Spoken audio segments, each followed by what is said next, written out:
Hi అండి, welcome to my channel love for nature by ఇషాజ్. ఈరోజు నేను ఈ టేబుల్ చూస్తున్నారు కదండి, ఇది వచ్చేసి 30 years ఓల్డ్ టేబుల్ అన్నమాట. దీన్ని చాలాసార్లు పెయింట్ వేశాను, ఏం చేసినా కానీ దీన్ని నేను ఫుల్ ఫ్లెజ్డ్గా యూజ్ చేయలేకపోతున్నానండి. అందుకని ఇంకా యూట్యూబ్లలో చూపిస్తుంటారు కదా ఇలా వాల్పేపర్స్, సో ఈ వాల్పేపర్ తెప్పించాను అన్నమాట, వాటర్ ప్రూఫ్ వాల్పేపరు. సో దీన్ని మేకోవర్కి యూజ్ చేస్తున్నానండి. ఒకసారి వీడియోని చూడండి మీరు అందరూ. ఓకే అండి, స్టార్ట్ చేద్దాం. ఫస్ట్ ఆఫ్ ఆల్ ఏమైనా దుమ్ము ధూళి ఉందేమో అన్నట్టు నేను క్లీన్ చేస్తున్నాను దాన్ని.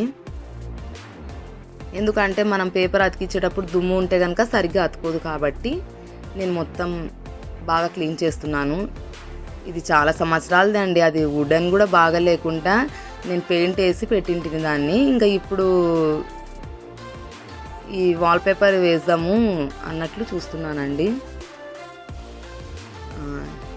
చూడండి, వాల్పేపర్ బాగుంది కానండి, అది నేను తెప్పించి చాలా రోజులైందన్నమాట. దానికోసమేమో ఈ వాల్పేపర్ నీట్గా రావడం లేదండి. నాకు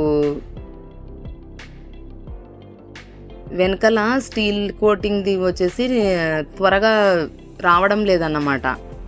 అలానే ట్రై చేసి ఇంకా అతికించాను. సో ఇది చూడండి, వీడియో వచ్చేసి లాస్ట్ వరకు అతికించే వరకు ఇంకా అలానే అతికిస్తూ నిదానంగా ఏమంటారు ఆ క్లాత్తో నిదానంగా బబుల్స్ లేకుండా ట్రై చేశాను మ్యాక్సిమము.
మొత్తం అతికించిన తర్వాత ఇది వచ్చేసి లుక్ ఇలా ఉందండి.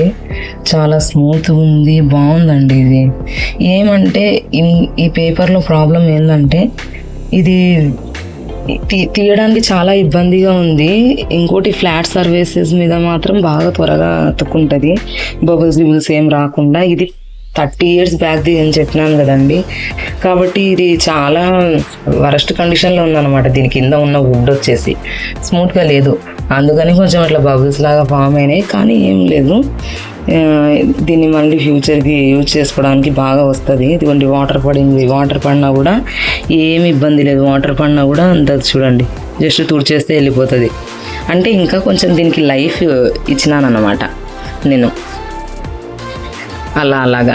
ఇదిగోండి, ఇక్కడ వచ్చేసి మొత్తం అంతా చిలిం పట్టిపోయి ఉంటాయి అన్నమాట. దీనికి ఇట్లా అతికించేసాను.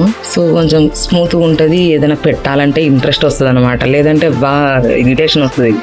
ఈ అర్రాలో కూడా ఒకటి పెట్టాను, దీనికి ఏం స్టిక్కర్ తీయలేదు, జస్ట్ ఊకే అట్లా పెట్టేశాను అన్నమాట. ఇది ఏమంటే మొత్తం చిలిం పట్టిపోయిందండి. కాబట్టి ఇది ఎంత బాగా పెడదామని నేను ట్రై చేసినా అది ఇలానే బబుల్స్ లాగా ఫామ్ అవుతుంది అన్నమాట.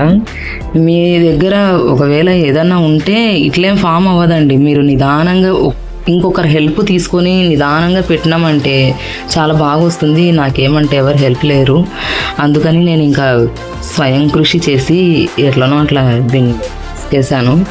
ఇంకా ఇదిగోండి, ఇది చూడండి ఎట్లుందో. ఇలాంటి సర్ఫేస్ మీద అతికిస్తుంటే అది ఫస్ట్ ఆఫ్ ఆల్ ఆ కవర్ బాగుంది, మంచి క్వాలిటీది. బట్ ఏమంటే వెనకాల సిల్వర్ కోటింగ్ ఉందన్నమాట. మీరు కవర్ తీస్తుంటేనే ఆ సిల్వర్ది రెండు అతుక్కున్నాయి అనుకోండి, తీయడం చాలా కష్టంగా ఉందన్నమాట. అది ప్రాబ్లం. దానివల్ల ఇంకా ఎలానో అలా అతికించేసాను. ఇదిగోండి ఇట్లా రఫ్ సర్ఫేస్ మీద ఏడ అతుకుంటుందండి. ఆ వాల్కోవడానికి నా సిస్టమ్ పెట్టుకోవడానికి అనుగుణంగా కొంచెం చూడడానికి కూడా ఇంట్రెస్టింగ్గా మా అమ్మగారు కూడా చెప్తున్నారు, బాగుంది చూడడానికి కొంచెం బాగా అనిపిస్తుంది అని చెప్తున్నారు. మీరు అనుకోవచ్చు ఇది ఏందంతా ఎలా అంటే అలా అతుకుంది అనేసి. నేనేమంటున్నానంటే ఇది చిలిం పట్టి ఉందన్నమాట. కాబట్టి కవర్ అనేది నీట్గా పరచడానికి రావడం లేదు.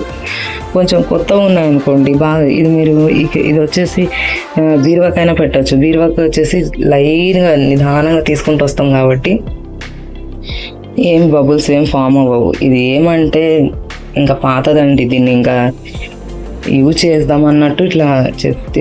సో టోటల్గా ఇలా ఉన్న టేబుల్ని నేను ఇలా మేకోవర్ ఇచ్చానండి. సో మీకు కనుక ఈ వీడియో నచ్చినట్లయితే కనుక ఈ వీడియోని లైక్ చేయండి, షేర్ చేయండి, మరి నా ఛానల్ని సబ్స్క్రైబ్ చేసుకోండి. Thank you for watching. Bye.